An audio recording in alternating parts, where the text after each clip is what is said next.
Okay, go. Good afternoon, everybody. I'm Ross Kimmel, a volunteer here at Todd's Inheritance, formerly the historian for the Maryland Park Service.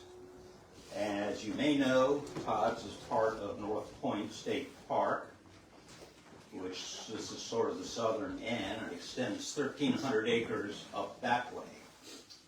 Now, I was involved in the acquisition of Todd's by the state of Maryland back in the 1990s. But the deal we took to the Board of Public Works was, we will buy it and immediately lease it to a private nonprofit foundation, which runs it now, Todd's Inheritance Historic Site, Inc. 501c3, and we're experimenting this year with free admission. Seems to be working. We're getting a nice crowd, but we will gladly take donations, and if you're interested in local history and wish to become a volunteer, see one of the ladies behind the counter out there and they'll get you signed up. Was there anything else? Okay. I'm going to introduce Matt Close, who's an artist and a professor of art at Anne Arundel Community College, correct? Yes. And he's the one who, he and Jenny Strasbaugh, another one of our volunteers, set this rather unique event for Todd's up today, having working artists come and demonstrate their art inside the house. We thought we could do some outside, but the weather is not cooperating. So Matt's going to introduce the speaker. So come on, Matt. Thanks, Ross. Hi, everybody. Thanks for coming. I've known about this really terrific location for many, many years. I worked on a sabbatical project up the road at Fort Howard, and I would drive by this house. And, at the time, there were some houses that were actually being lost down at Fort Howard. They were burning down, and these historic, incredible homes were being lost. And, I met Fran, met Jenny, got to hear a little bit of the story of Todd's. I've been out here working as an artist over the years. And I realized that even if you're listed, even if the property's listed on the National Historic Registry, there's no protections whatsoever extended to that particular structure, that architectural structure. It has to be taken up by the local community, right? The local community has to care, has to come out, and meeting these folks at Todd's Inheritance, as I mentioned, Fran and Jenny, it's just incredible. There's a lot of activity and a lot of energy to preserve the house that we're in right now. So thanks to everybody that's doing this work, week in, week out, even during the winter months with snakes and stuff. I appreciate what you do. I'm really excited to have a group of artists down here today, and Ibrahim Harris, the artist, the headliner today, the one that's going to be speaking, is a painter that I've known for a number of years now. I think I first met you when you were teaching, or a student at Towson University. So a student at Towson, went on to Pennsylvania Academy of Fine Arts, has his master's from there, also teaches, now he's teaching part-time at Towson, teaching part-time at Anne Arundel Community College, at various places, so he's a professor and terrific painter. So Ibrahim Harris, we're happy to hear from you today.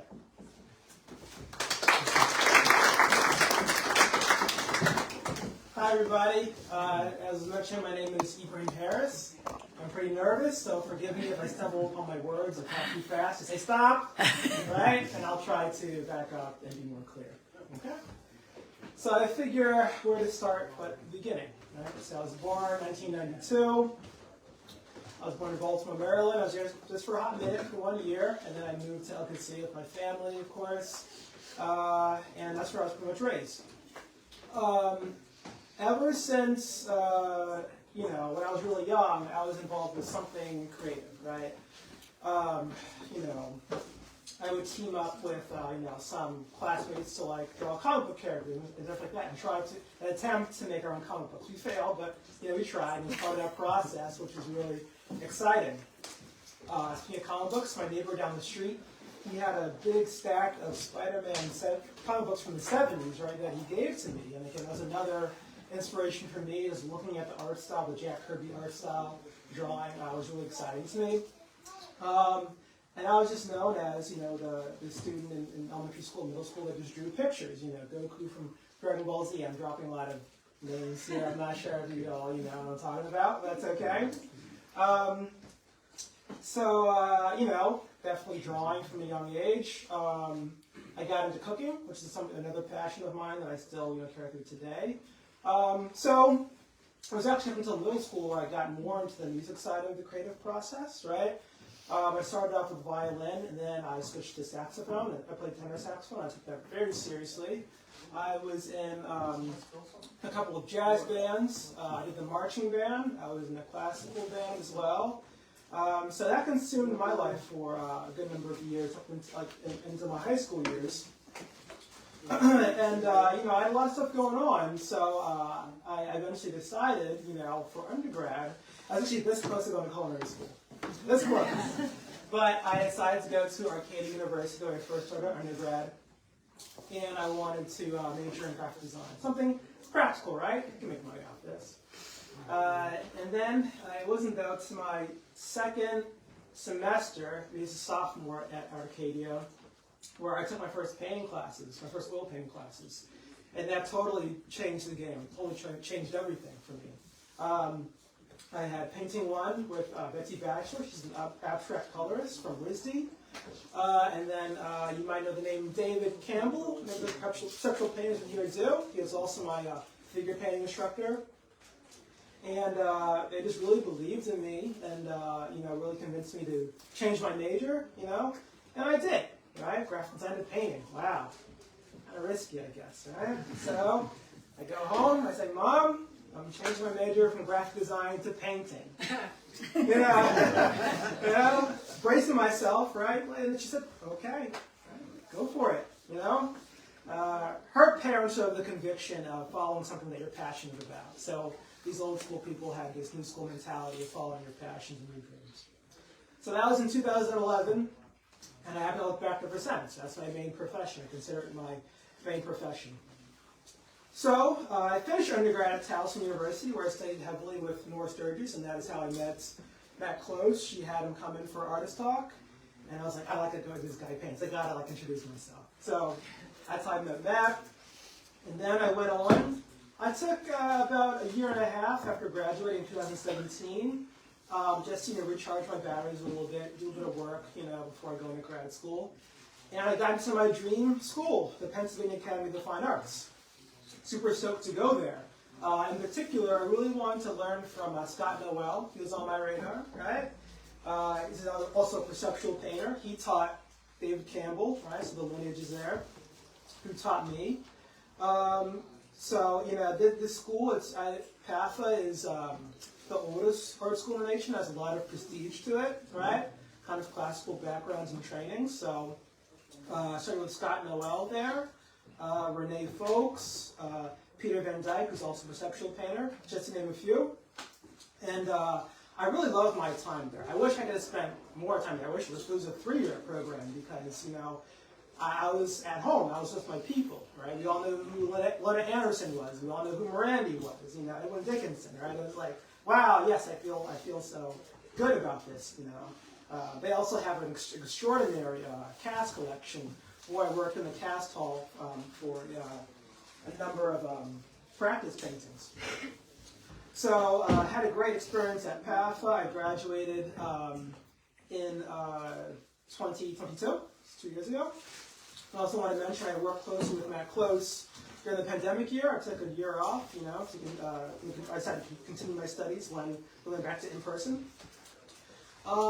Here I'm at. As Matt mentioned, I first taught at Howard Community College for a semester, couple semesters, and then currently I'm teaching at Anne Arundel Community College and at Towson University. I've taught some classes, drawings 1, 2, 3, 2D design, intro to painting, and I'm drawing for non-art majors.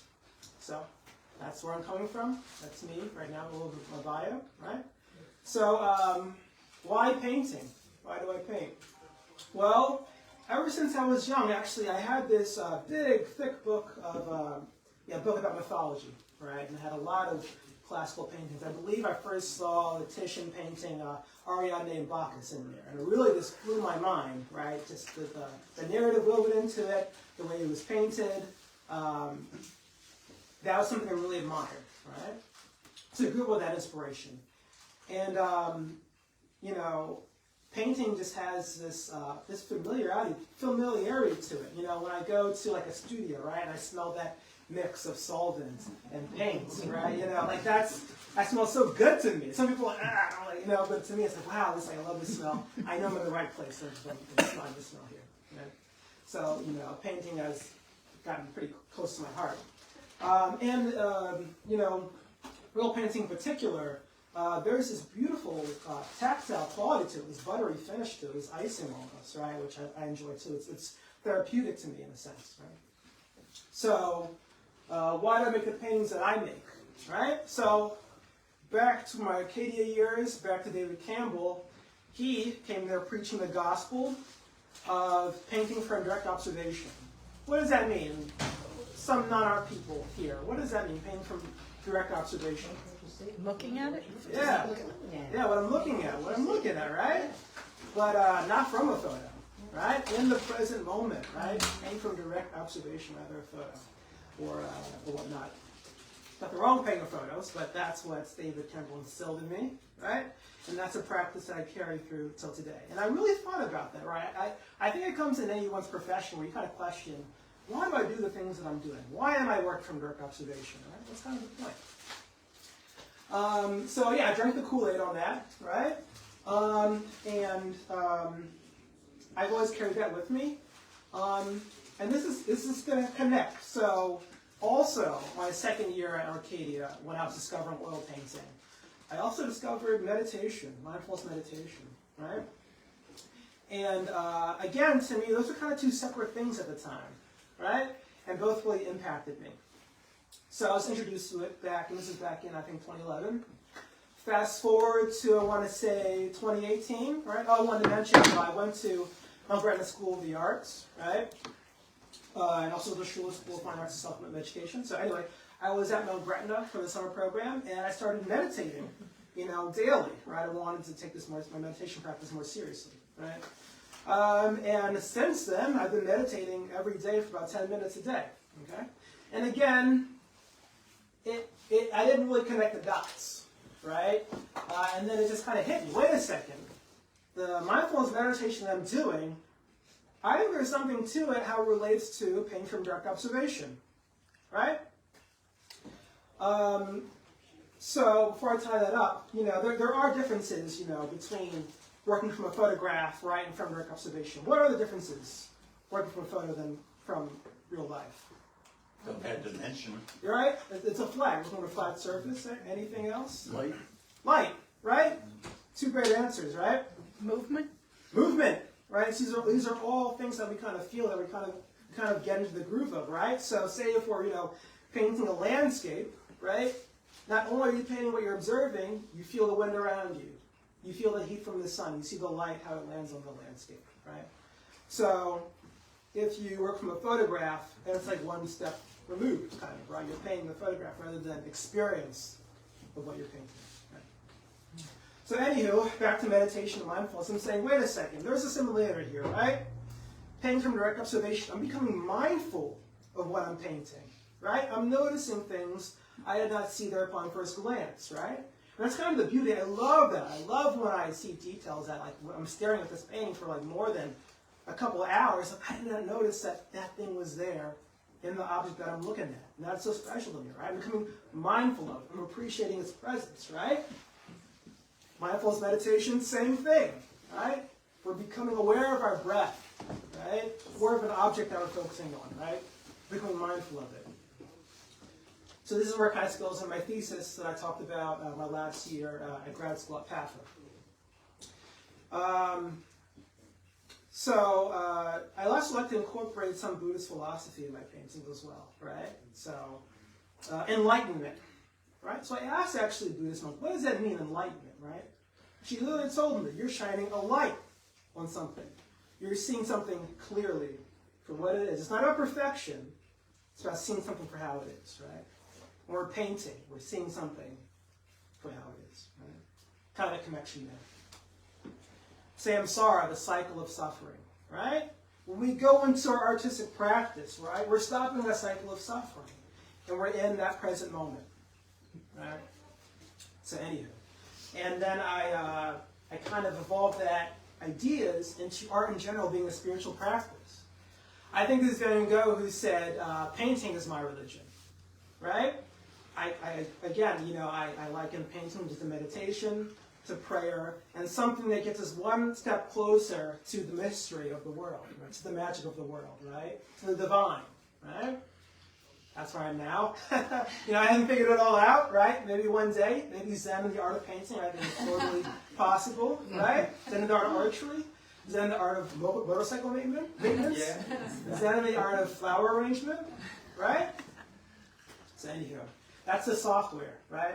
So the hardware I have here, usually in my studio I have a big 16 by 20 palette I work on, right? I have a aluminum easel. And Matt will tell you I should carry this around with me when I was outside to paint, Then this is I've kind of reduced the hardware to this thing's called EdgeBook Pro. It's kind of like a laptop. You open it up, and it works kind of like magnets here. Right? You attach your canvas or your surface right here, and you close in the magnets to hold it in place. Okay. It has a nice palette right here. And so let's count. I have 1, 2, 3, 4, 5, 6. 9, 10, 11, 12. Yeah, that's right. I had about 14 colors I had to work with, right? I love color. Tilt it a little. Yeah. So, there we go. Yeah. So, I love color. If I would like to work with more, I would like to work with more colors, right? I'd like to work with all the colors, right? But that's, a lot of colors, right?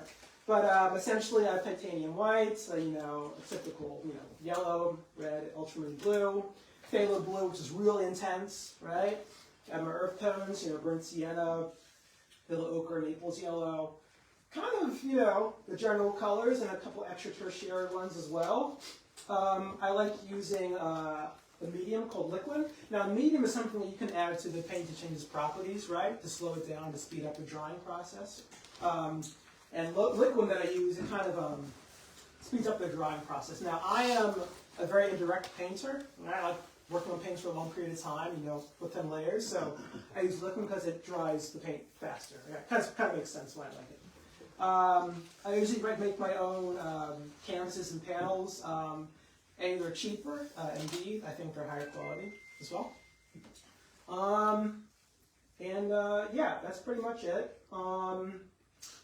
I think one thing that, along with the philosophy that I mentioned, which goes into paintings, technically I like exploring color. Right? I think color adds a lot of good emotion, and especially we hit some really good color harmonies in your painting. I find it's really beautiful as well. So yeah, that's me. That's where I'm coming from. I'll take. Do you use brushes or do you use like a knife to? Yeah, great question. So, I was first really introduced to using brushes a lot, 'cause that's what I saw everybody doing, But then it was actually a few years ago where I came upon the beauty of the palette knife, right?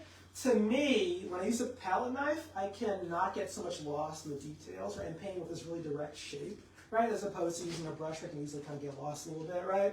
So I kind of use my palette knife as my secret weapon, my tool to help me get up things that I'm going to pinch or jam. So essentially, I use both. I use palette knives, I use brushes, and I also use synthetic brushes and bristle brushes, right? And I have a good also range the brushes I use. I use rounds, filberts, flats. I'm trying to develop the philosophy of having as much tools as possible, right? So I can use them when I need them, right? So I have a variety of brushes and palette knives that I use. Any questions from me? Yeah.